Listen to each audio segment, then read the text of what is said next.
This show is brought to you by Kings Ridge Elderberry Farm. Visit tkrfarm.com. That's the Kings Ridge Farm, tkrfarm.com, and purchase your elderberry needs from the Kings Ridge Elderberries. Use code WB10, that's Waterbreak WB10, for 10% off of your first order. And as kind of a personal anecdote here, me and my wife have used this elderberry cocktail that they make. It's fantastic, and our kids love it. In fact, our kids are putting it in yogurt and all sorts of things. And we've had other flavors before that we've not liked, and the cocktail that they put together for their elderberry juice is fantastic. Go to tkrfarm.com and support them. Hey y'all, welcome to Waterbreak. I'm your host, Waterboy. This is my wife, Annie. It's good to be with you guys, and excited to bring this book to you. I found out about this book through my friend Will Spencer and his podcast, because he interviewed Andy Felton. Andy Felton is a husband, father, and Christian writer who became passionate about biblical nutrition after witnessing the impact of modern food systems on the health of the church. His research blends scripture, science, and practical wisdom to help believers rediscover God's good design for the body. Andy's desire is simple: to see Christians flourish physically and spiritually so they can be better serve Christ in his kingdom. And his book that we're going to talk about is Nourished by Design. Andy, welcome to Waterbreak. Thanks so much. I appreciate it. So I want to spend just maybe kind of get the first 10 minutes here is to flush out kind of your thesis in your book. And then I got all sorts of crazy questions where I'm going to pin you in the corner and coming up after you get your thesis out, and I'm just going to let you just run into your own wall there. No, I'm just kidding. I'm just kidding. So you wrote Nourished by Design, and you really kind of just lay out theological and kind of the scientific argument really for how to eat well, good food, good nutrition, that kind of thing. Let's just start off and kind of just start with your thesis, because you really kind of, I think people would be surprised to, maybe not surprised, but I mean, the Bible really talks about food a lot more than we realize. Yeah, it does. And I think there's some traps with that, the way that some people do the exegesis. When you think about the Bible and you think about ancient Israel, you see a nomadic people, farmers, sheep herders, and the Bible uses a lot of tangible physical things, such as food, that are a huge part of daily life to communicate incomprehensible spiritual realities in a language that we can understand. And so that's why the Bible talks a lot about food. However, I don't necessarily think that the Bible is a field manual for nutrition. I think we can go quite astray when we try to use the Bible and just try and say, okay, well, they've talked about olive oil 100 times in the Old Testament, therefore we should be on the Mediterranean diet, right? I've seen a lot of that stuff out there. The Daniel plan. Don't forget the Daniel plan. There's the Daniel plan. There's the Leviticus diet. There's the Garden of Eden diet. There's a variety there's the apostolic diet, I think, is something I've heard, which I assume is probably something related to, like a Mediterranean diet. Bread and wine. Fish and wine. That's it. That's the apostolic diet. Sure. I'm actually there. I've never heard of that one. Yeah. Biblical diets. Yeah. And so that is what I've seen a lot in this space is a lot of books out there. What would Jesus eat? What did the Jews eat? What does the Bible say about food? I like to take a different approach. I want to consider the Bible holistically and consider the message that's being conveyed, and then apply it to food. What should we think about food once we understand the story and the narrative arc of the Bible? How can we put food into its proper context, understanding that the Bible is not a field manual for nutrition? There's not some sort of, there aren't that many passages that say you should eat this and you should not eat this. And the ones that there are, such as in the dietary laws of the Old Testament, don't really apply anymore to us as Christians. And so I guess that's kind of what the book is not. But I guess when it comes to just the basic thesis of the book, the question, there's kind of a why question and then a what question. And so the why has to do with, does God care what we eat? This is a question that Joel Salatin, both of our friend, poses quite a bit. If God cares about everything that he does, that we do, if he cares about how we treat his creation, how we steward our bodies, how we live out our Christian lives, does he care about the thing that we do that takes place 3 times a day, every day in that life that he created us to do? Ultimately, I think the answer is yes. I think true spirituality cannot be understood apart from the material, physical things of this universe and the way that we live out our physical embodied life on earth. I think God gives us a body for a purpose, to communicate a lot of spiritual insights about what it is to be a body and what it is ultimately to be the body of Christ. But I think there's a false understanding of spirituality out there that believes that spirituality is some sort of, and faith is some sort of disembodied inner experience that you do when you're thinking about Jesus or you're praying or when you're at church. It's not something that you do. I try to make the case that faith is something that you do. It's something you do in all of your habits. And among those habits, the ones that you do the most is eating. And so we should have a theology of nutrition that pairs our faith with how we understand food. And then, so that's kind of the why. And then the what is, what does that look like? How is the approach to understanding how we should think about nutrition as Christians? And I already told you kind of the what not. I think it's not a biblical diet. It's not a what Jesus ate diet or something like that. It's looking at nutrition how we do everything else, putting Jesus at the center, and then flowing our conclusions from that. And Jesus, among all of the things that Jesus is, we do know that he is the redeemed body.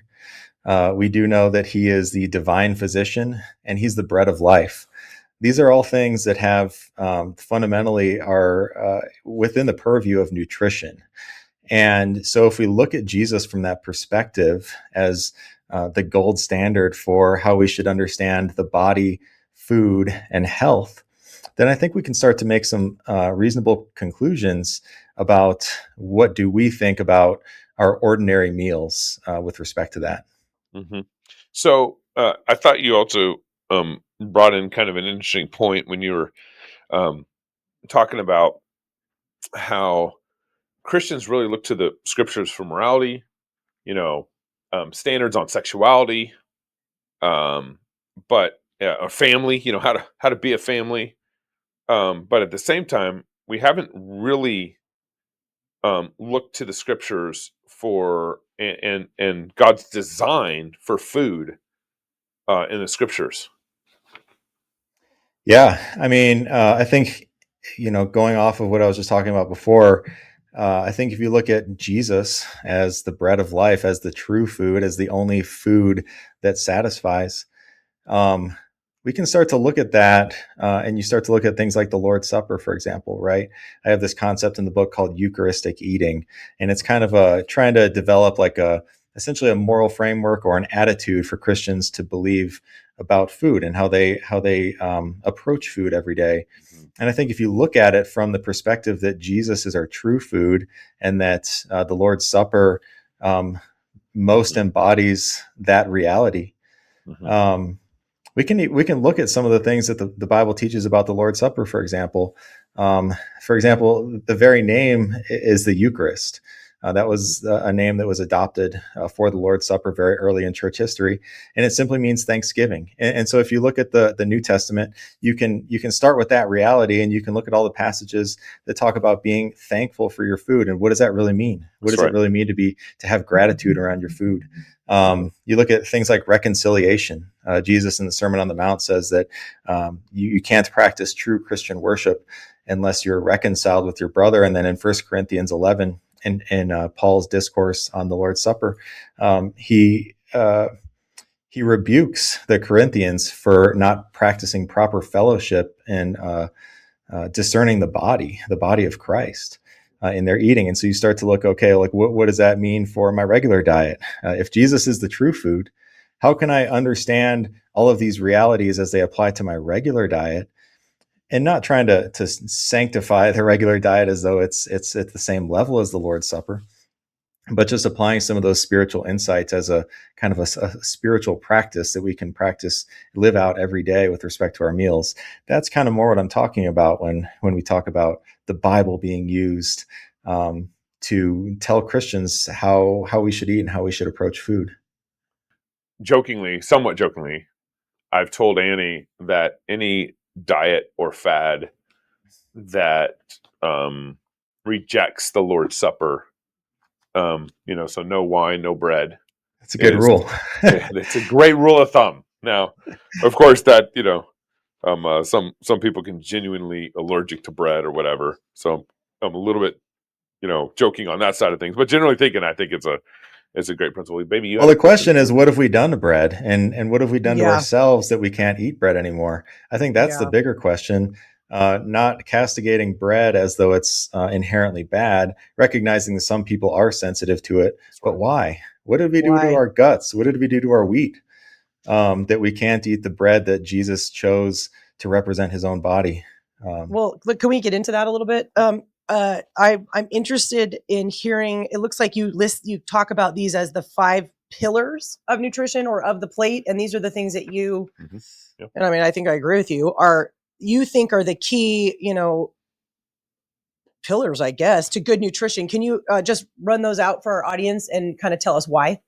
Sure. And this is the part of the book where I get kind of focused on some of the minutia and some of the details and the nutrients and but I try and also just to caution people, this book is not about just the science and just the nutrients and just trying to compile a bunch of numbers on your plate so that you can, that's not what it's about.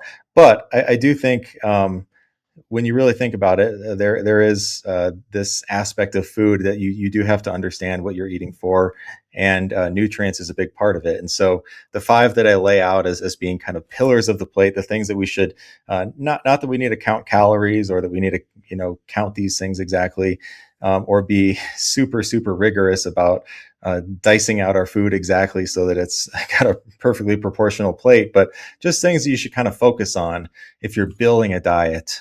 That's what the 5 pillars are. And my number one focus there, the first pillar is dietary protein. I think that's super important. I think this is one of those things that everyone kind of agrees on. There's people that demonize fat, and there's people that love fat. There's people that say you shouldn't eat fiber, and people that say you should eat fiber. And you can say that about just about everything. But I think pretty much everyone these days is saying you should probably have more protein. And if you go by the Gabriel Lyon recommendations, or something close to that, as one of the foremost experts in just understanding protein and how much we actually need for our bodies, something like the amount of protein in grams that equates to your ideal body weight or your lean body weight. So for a man, something in the neighborhood of 150 grams or about 45 grams, 50 per meal is a good thumb rule. For a woman, of course, that would be a little bit less. But that's 30% less. I'm just kidding.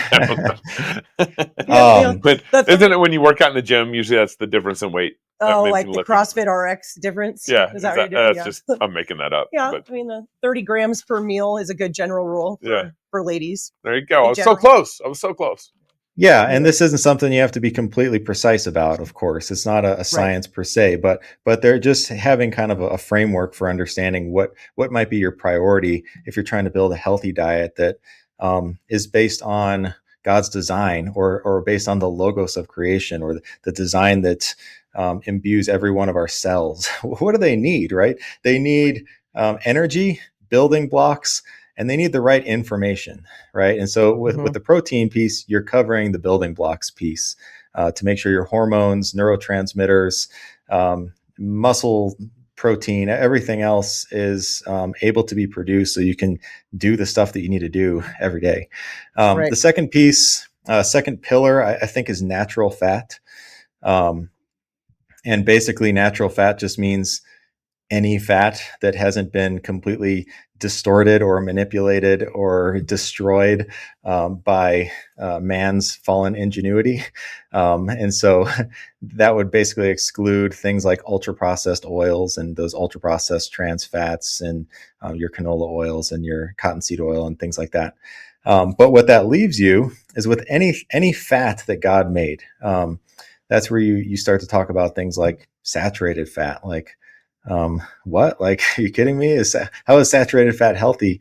And I think if you just look at God's design, right? A lot of times, protein always comes with fat, whether you're looking at animal products, milk, dairy, nuts, basically everything that has protein also has fat. And so I think that's communicating something to us is real, untarnished natural fats, such as saturated fat, monounsaturated fats, some polyunsaturated fats that God created are indeed very good. They're good for energy. They're good for reducing inflammation. There's all sorts of benefits that you get from focusing around that pillar, not as like the primary thing, but just as something that you should enjoy. And then the other piece is that it makes your meals taste better. Yeah, it does. Yeah. I'll let you finish that thought. I got a question after this. Your meals taste better. Go ahead. So I talked about like thankfulness and gratitude before, as being like our approach to nutrition, a proper Christian approach to nutrition. This is where the science pairs with the theology, is things like fat, because fat tastes good. And so if it's God's fat, we should enjoy it. It should be a big piece of our plate, and we shouldn't worry about it. I think that's how you can know that the science is paired well with the nutrition, is if the things that make people happy and help us to experience delight in our meals are also the things that happen to be good for us. That's those two things are intertwined. Go ahead. Yeah. So, question here on this, like seed oils, stuff like that. I guess it's kind of maybe more of a theological question than a scientific question, although it could probably, it has both elements to it. But like, we live in a fallen world, which means everything's fallen. The animals are fallen because man sinned. The world is broken because of man's sin. And so, in one sense, I don't have a problem with man trying to make food better, whether it's through the scientific ingredients, the natural scientific ingredients you use to make crepes or whatever, or the manufactured scientific ingredients to let's say make seed oils. Now, I think seed oils are very problematic. It seems like, but let me just ask my question in raw form here. How do you think about this? Because we're fighting the curse, and the curse is not just in humans. The curse is far as the curse is found. The curse is in the world, and animals die because of man's sin, and so forth. So if man can make the hospital experience better, help humans live longer, whether it's through medication or working out longer, whatever, how can man look at food and make it better, and obviously man can make it worse too. I don't know. Do you kind of understand my theological question I'm getting at? It's kind of this post-mill kind of like, yeah, we're supposed to, God put us on earth to make everything better, including our food. Yeah, I think I get the drift. And one thing I'd like to push back on significantly is things like the paleo diet. There's this idea out there that we should eat only the things that God made, and we should eat them only in their raw, most natural form. And that's not just the paleo diet. There's like raw vegans and things like that. And so, yeah, people say, oh, the only food that's God food is the food that He created. And so, if you can pluck it off a tree, then you can eat it. But if you cook it, well, then, oh no, you've just completely ruined it. It's no longer part of God's design. And I don't think that's true at all. I think God puts us here to cultivate, to make this place better, to make it serve us. I think we just have to do that thoughtfully. And when things are getting out of hand, when the cost benefit starts to go down, I think we should always look towards, hey, how can we make this food or make this this medical intervention or something? How can we make it work for us while at the same time at least acknowledging the logic of God's design? Mm-hmm. Part of the reason that a lot of our food interventions have gone wrong is because we've ignored just basic common sense ideas. When you have to put in, when you have to use high temperature and pressure machinery to extract oil from a seed that even the animals won't eat because they understand that it's not food and it's toxic to them, and then you have to deodorize it and bleach it and do all these other things. Does that sound, just to make it even not repulsive, right? Does that sound like something that testifies to how God has revealed to us food? If that's our food, if that's our ordinary food, then when we say that Jesus is our true food, can we like square those two things together? Like, oh, Jesus, food is supposed to be naturally nourishing and life-giving, so that we can understand what Jesus is to us. And so if food is not that to us, then it's not pointing us to Jesus. So that's what I would say when it comes to man-made food. I'm not against medical interventions. I'm not against culinary arts. I'm not against cooking and creating things that make people experience delight in their diets. But there is a line, I think. Yeah. I don't know. We've talked about this before a little bit. Yeah, I think it comes down to if you're talking about seed oils, for example, which is obviously a very hot topic, I can tell you're generally against them. I tend to be also, just because I think they're a net negative for our health. But I think the conversation has often gone like, well, you could make an argument that seed oils were developed in the first place so that because they're cheap, it can be mass produced and it creates shelf stability. Put some of these around there, which makes more food more accessible to more people. Now, the question is it good food? Is it nourishing food? Should we even call it food? At what cost? I guess one of those arguments. We talk about this all the time. You do have to draw the line somewhere. And I guess different Christians draw them different places. I mean, we have enough money that I try not to buy things with seed oils in it. I know there's places in the U.S. or people in the U.S. where they can't barely get away from that, and that's a problem. I don't know. What are your thoughts on that side of it? Well, let me add to this. Sure. Let me add to this too, Andy. I guess part of what I'm trying to get at too is like, I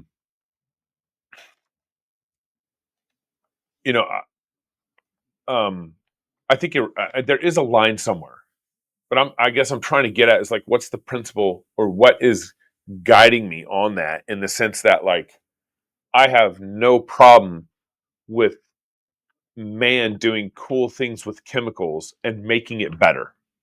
In fact, God designed us as as in his creation, in his image, and as Christ made us better, as we imitate Christ, and as we create electric cars or self-automated cars or AI technology. I mean, I think that's an iPhone. We can do all these things, and also we can do it for great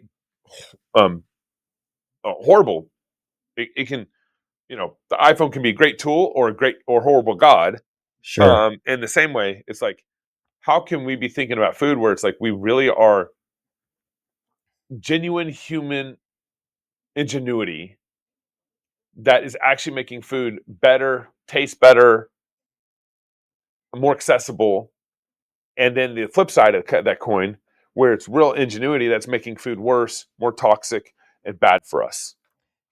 All right, so let's think about this from those exact stated goals, right? So mankind certainly intervened in the food supply in the 1900s. The Green Revolution overhauled farming. And the stated purpose of the Green Revolution was so we could feed the world, right? People were worried about population booms, or after World War II, we've got all this extra surplus. We've got lots of babies. what are we going to do? How are we going to feed all these people? And also, we're starting to use some of these technologies. Maybe we can apply some of these technological breakthroughs to food production. So it's all well-intentioned, and this is kind of man-made. This is man trying to cultivate the earth to pursue the cultural mandate that's given to him by God. Okay, so that all sounds great. Now you look at the results of that. What did we actually do with that mandate? Okay, so we developed glyphosate and Roundup to try and make farms more productive. Then we made GMO chemicals or GMO crops so that they could resist the Roundup. We started doing major tilling operations with huge major machines that actually required just to be profitable at all, to be able to make corn and soy and wheat and some of these other kind of staple products that prop up the processed food industry. The only way to be profitable during those operations was to use these huge agricultural machinery, get way into debt, start spraying chemicals all over the place. You've got to use chemical fertilizers now because we don't even use animals on our farms. And so pretty soon you start to see that the American farmer, the entire American Midwest, what's happening, right? The American Midwest, these rural farming communities that used to flourish, are actually completely failing.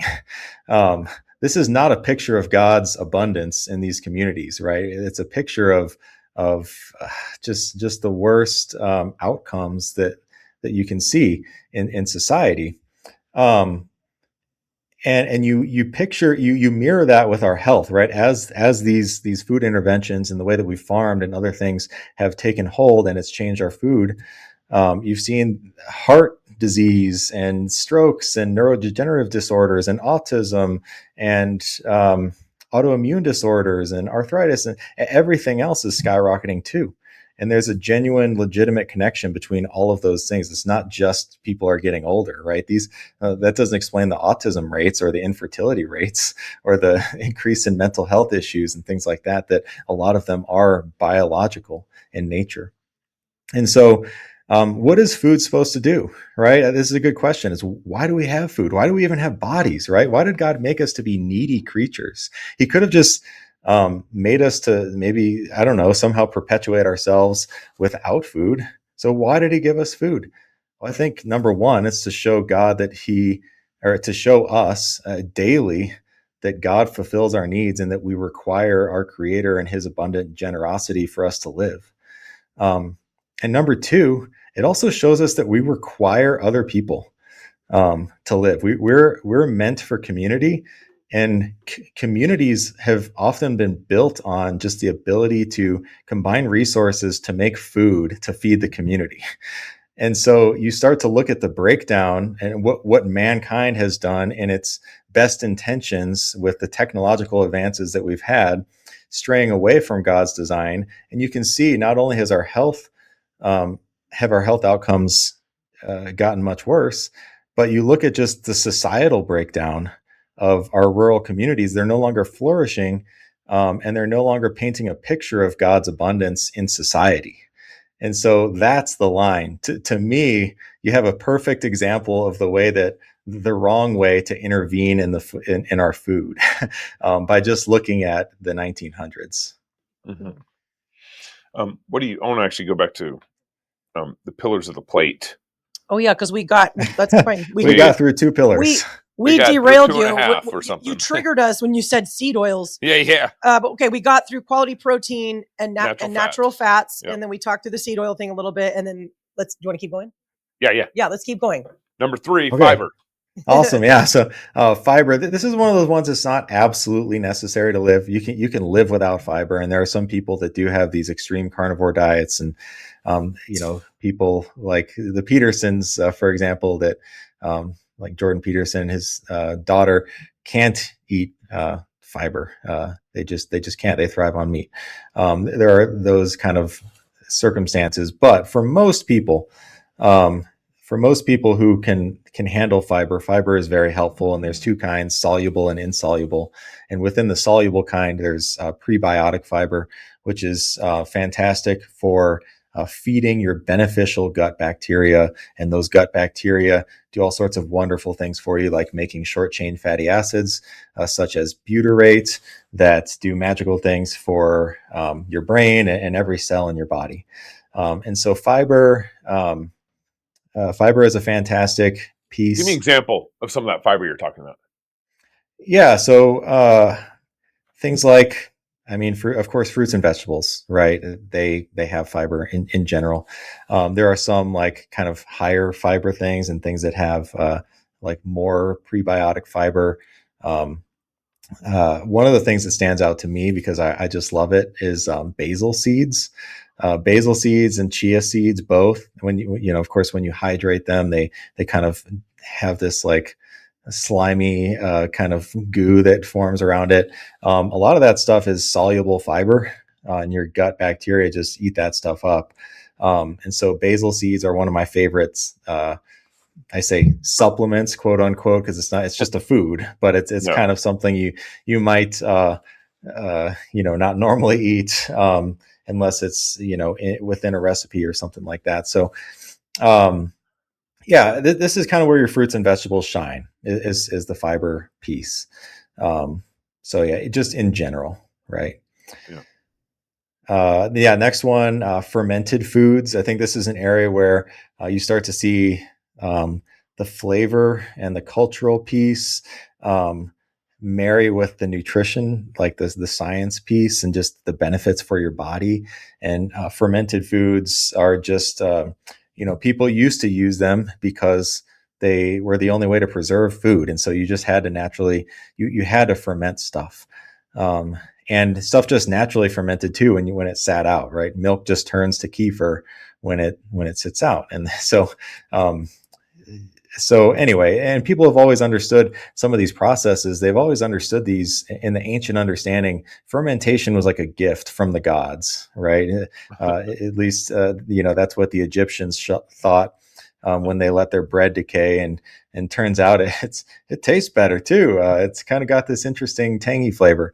So apart from the fact that it's, kind of adds more culinary just flavor to our foods, it's just fantastic for you. Microbes, when they ferment things, they're just a nutrient. They're just making nutrients for you. They're making nutrients that a lot of times your body can't make. And a lot of times they're breaking down the anti-nutrients. That's one of the big pieces of fermentation. A lot of times with bread, for example, wheat does tend to have anti-nutrients, compounds that may bind to nutrients and prevent them from being digested, or things that might harm your gut in some way or another. An anti-nutrient is just a general class of plant compounds that are just maybe not good for you, or have they're usually plant defense mechanisms to prevent other animals from eating their plants, because they're going to have an unpleasant experience. And so a lot of times when you ferment these plants, it gets rid of all these anti-nutrients, and then it turns everything else into B vitamins and other things that are absolutely necessary for us to thrive. And so fermentation is a huge piece. Having something fermented to start a meal at least once a day, just having a scoop of sauerkraut, 2 or 3 scoops of sauerkraut before you start your meal, just to kind of prime your digestive system, that's better than a pill of probiotics, right? That's better than a whole, a bunch of pills of probiotics. It's just having what nature creates for us. And then the last pillar is just targeted micronutrients that we absolutely need, things that maybe are deficient in our modern diets. I talked about like modern agriculture, for example. You look at what Roundup and just the herbicides that we've been dousing all over our soil and our plants that we're consuming. What do those actually do? Well, they bind to a lot of the minerals that we need for our bodies to work properly. They're great at binding up copper and boron and many of the other crucial minerals. And that's why our soils are completely depleted. And a lot of times the food that we're eating should have way more micronutrients than they do. And so we shouldn't have to seek out necessarily supplementation and other things like that if we had a functional food system that actually gave us food that had the natural vitamins and minerals that it was supposed to have in it. But because our diets are largely devoid of those things, we do have to maybe take a look at some of the more critical ones to our health, or the ones that are most commonly missing, and either supplement those or target foods that have those things. And so some of the stuff that I'm talking about would be like magnesium, for example. Hugely important mineral. It helps your body make energy and combat stress. Talk about the things that we need in this modern age. Every type of stress in your body, whether it's physical stress, mental stress, emotional stress, it eats magnesium for lunch in your body. And so we're often depleted, and our food is often depleted too. And so that's one that I actually recommend that people supplement with. I also recommend things like natural whole food vitamin C. There are a variety of options out there for supplementation when it comes to that, with potent sources like camu berries and acerola cherry and things like that. Things like fat soluble vitamins, such as vitamin A, vitamin K, things that are abundant in animal fats, things that are abundant in liver and fish organs and things like that, that people, every traditional culture just absolutely thinks that these foods are like from the gods because they have these amazing compounds. And we largely throw them away, right? Liver, organs, things like that, especially. So just getting some of those fat soluble vitamins, getting some of those nutrient powerhouses from animal foods, like high quality raw milk, high quality butter, liver, cod liver oil, things like that. That's another hugely important one among others, but that's just kind of cap it there for the interest of time. Yeah. That's great. What, how do you think about like sugar and stuff? My big concern here's one of my big concerns in all this. And you probably, if you listen to my interview with Pastor Doug Wilson on his book, The Confessions of a Foodaholic, is that I don't want to be a food Pharisee. I don't think that Jesus is a Pharisee when it comes to food. And now I think we're probably in the other ditch right now for sure. But how do you handle this conversation in a way, because the earth is the Lord's in all its fullness. We know that Christians are even allowed to eat meat sacrificed to sacrifice to idols, false gods. Like Paul was totally cool with that. And he said, give thanks for it. But so how do we kind of handle this in a way where we're not being food Pharisees, and, dessert is fine to eat, that kind of thing. Does that question make sense? Yeah, we start to get kind of into the morality of food a little bit, and that's a tricky conversation. Partly because when you're looking at passages in the New Testament, what did Jesus say about food? And there's not a whole lot other than the fact that he is the true food. He also said we should not follow the dietary law, and a lot of the conversations in the New Testament, especially after Jesus and with the apostles, revolve around things like the dietary law and just the inclusivity of a Christian diet. The idea that we shouldn't be using our diet to exclude other people, because that's bad for the church and that's bad for the growth of the church and just the message of Christianity. And so that's the theme that's really overarching throughout the whole New Testament when it comes to food. I think we have a different problem these days. And the reason I say that the Bible is not a handbook on nutrition is because nobody had these problems before. There was no such thing as stuff that you could eat that wasn't actually food. Like if you were eating during Jesus's time, you were eating food. And so it was naturally nourishing and life-giving. Now we have a different problem where a lot of the things that are given to us as food are not actually food. And so we have a problem that I think the church is unprepared for dealing with. We don't have a food ethic. We're relying on the old food ethic of biblical times, which is absolutely necessary and important, of course, but we don't have a theology that accounts for the other piece of it.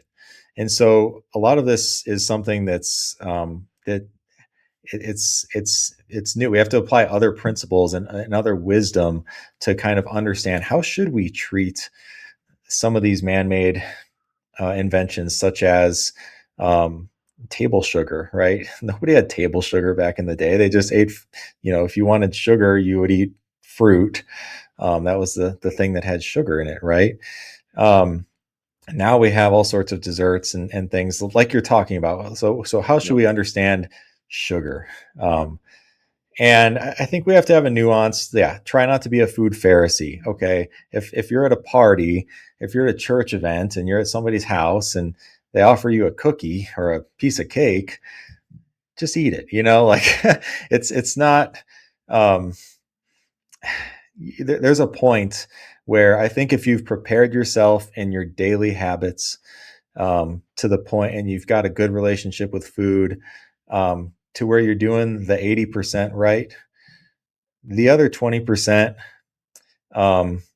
if your fellowship with people is going to be diminished because you're constantly abstaining from dinner because you're on a very specific diet by choice, that can be a problem. And so I can see this nuanced approach of you can't just eat sugar as though it's refined sugar, as though it's a part of your everyday diet that's just a centerpiece of your diet. It shouldn't be a pillar. It should be something to manage, I think. But I think if you prepare yourself in the 80%, then the 20%, you can handle it well. That's kind of my basic, fundamental advice is we live in a broken food culture. That's just how it is. You're going to get offered cookies and donuts and things like that. And there's a line, of course, but, just preparing yourself well for those moments, to interact with them with grace is, I think, a big piece of how we should understand our daily nutrition habits. I would actually like to ask you that same question. How this question? Pardon me? What the question? What I just asked him. Yeah. Well, about not being a food Pharisee. Yeah. Well, we've talked about it, not specifically in the context of what does it mean to be a food Pharisee? But we talk about these sorts of scenarios all the time. And when you were talking, I'm a personal trainer. I do nutrition, I do health coaching and all that. So I have these conversations with people all the time, like, what should you be eating? How much? Is this treat okay? Is this okay? And I feel like it is nuanced. It does depend on the situation and the person. Like, I think I would give a different answer if somebody was like literally about to become an insulin dependent diabetic versus somebody who's metabolically really well. I think I would probably have something different to say. I'd also have something different to say if someone is truly addicted to that kind of food. And having that, in that moment would actually cause them to really spiral. It's like it's okay to turn down a beer versus right, or even sugar. Sometimes people, especially if they're in a place where they're really trying to get chemically unhooked from it, it's not helpful for them to have that. But then someone else where that's not an issue, like you said, like, don't break fellowship over it. And ultimately, to your point, I think that whenever you have a person where their norm, their baseline, their pillars are mostly good, healthy, nutrient dense food, a treat here and there isn't going to wreck you.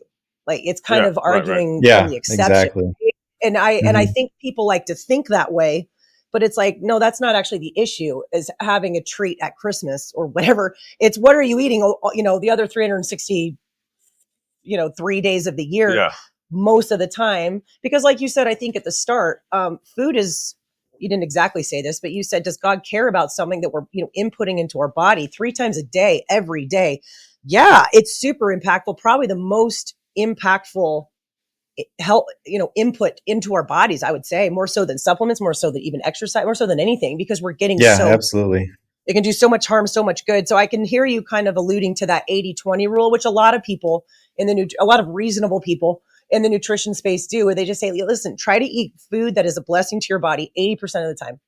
And then if you're off plan or, eating pizza or eating grandma's cookies or whatever, 20%, your health is probably going to be okay. And there's always exceptions, but I think that's not a bad way to go. I think it's biblical. I think it's balanced. Yeah. And I think even from just from like more on the scientific side of things, people do better when they're not too rigid. Like they do better. They adhere overall better to generally being healthy when they can have a Sabbath here and there. They can have an indulgence here and there. It's just a higher quality of life and you see more success. So I think that's what I would say. Yeah. Helpful, baby. Yeah. Did you have a follow-up question? I guess so. I would like to ask you, what are your thoughts? I feel like what I'm gleaning from you is you take kind of a balanced approach, which I appreciate. What are your thoughts? You referenced the carnivore diet up there and a couple other things, but what is your thoughts on the Apostles' diet? I've never heard of the Apostles' diet. I'm going to Google that. Like, what is that? I don't even understand what that is. I don't know much about it. I've seen it. There's so many biblical diets out there. Well, so anyway, I guess to that point, it's very funny to me how people in this day and age, like obviously health is an issue. Like you said, cancer high, heart disease, all-time high, diabetes, all the things. Everybody is so unwell, more so than we've ever been. And I think people recognize that and they get really desperate. So a lot of times, because everybody is metabolically and at a cellular level so unwell, they'll turn to very extreme things, like the Apostles' diet, I assume. But you see people going carnivore. You see people doing very aggressive fasting. You see people going vegan, which are all by nature extreme because you're cutting out entire food groups or you're not eating for it, whole, large chunks of time or whatever. What are your thoughts on that in general? I think there's definitely a place for therapeutic diets. Mm-hmm. And there's a big difference between using a diet strategy for a therapeutic purpose and using it as like, you shall do this for your rest of your life type thing. And so, keto is an example of that. I don't think keto is for most people is a great diet strategy for just day-to-day living. However, I do think that there's a time and a place for keto for somebody who's metabolically unwell. And if you've gotten your metabolic health to the point where, part of the definition of metabolic dysfunction, or at least the main sign of it, is insulin resistance. Okay, well, what is insulin doing? It's managing carbohydrates. So if you're insulin resistant, you've gotten your metabolic health to a point where you can't manage carbs. Like your body just can't manage them. They're killing you. And so you probably shouldn't eat carbs for a little while. Like, to get that sorted out, maybe go on a keto diet for a little bit. Try a keto diet for a month. See what that does for you. Maybe try intermittent fasting to kind of balance out your hormones along with that, to reduce that insulin and get you more insulin sensitive. And then see what that does for you, and see if you're in a point where you can start to reintegrate kind of a more normal diet. I think the same exact approach can be done for like carnivore, for example. There's maybe a time and a place for a carnivore diet. Maybe you're just you got somebody who's got sensitivities to bread, dairy, all sorts of other things because of gut trauma and all sorts of other stuff, and metabolic health and things like that, autoimmune conditions. Okay, maybe cut it all out. Have just have meat. Just have animal products. Animal organs, meat, and good, solid, healthy animal fats, sardines, things like that for a month, a few weeks, and see what that does to your hormones, and see if you can start to reintegrate milk, and see if if you can tolerate milk, and then see if you can start to reintegrate high quality bread, and see if you can tolerate that. My guess is that after you do a lot of that stuff and you do cleanse your system of some of the toxins and some of your inability to handle those things, a lot of times it'll prepare you to be able to have a more normal diet, a more Catholic diet, right? And that's ultimately the goal, is to be able to eat good things. And when you think about a biblical diet or a Christian approach to nutrition, one of the things I get into a lot is like the anthropology behind all this stuff. And if you look at it, bread is with us humans at every stage. Bread is like the human food. Yet bread has, kind of a lowly place in our culture in our modern nutrition culture.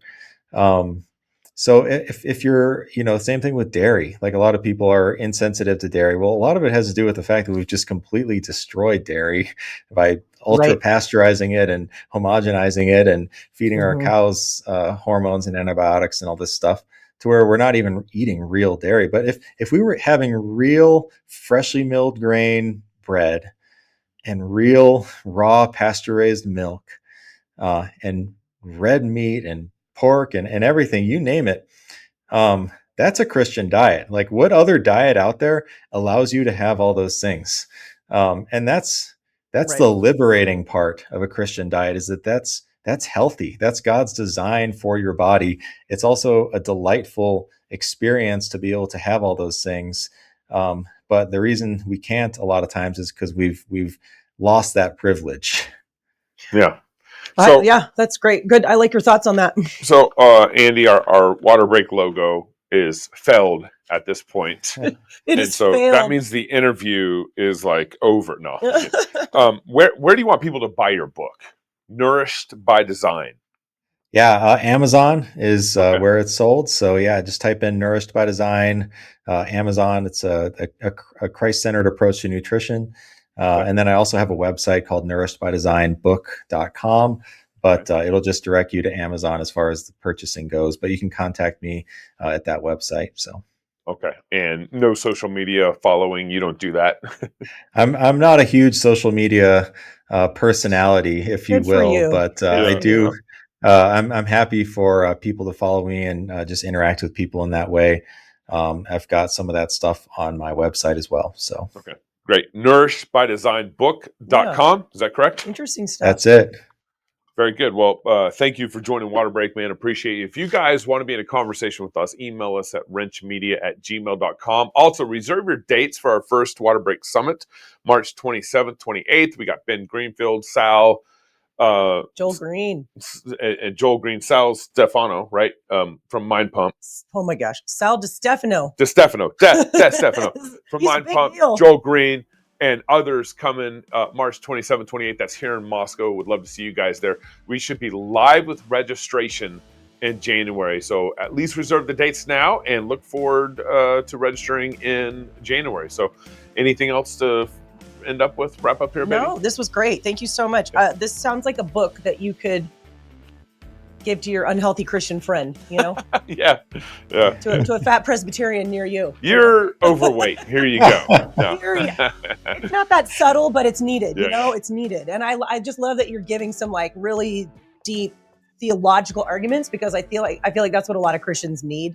Yeah. Because they just see health and fitness as a very worldly, yuck thing. But it needs to matter to us. So this is our last water break for the new year. We'll see you next year in January 2026. Have a Merry Christmas. Bye, guys.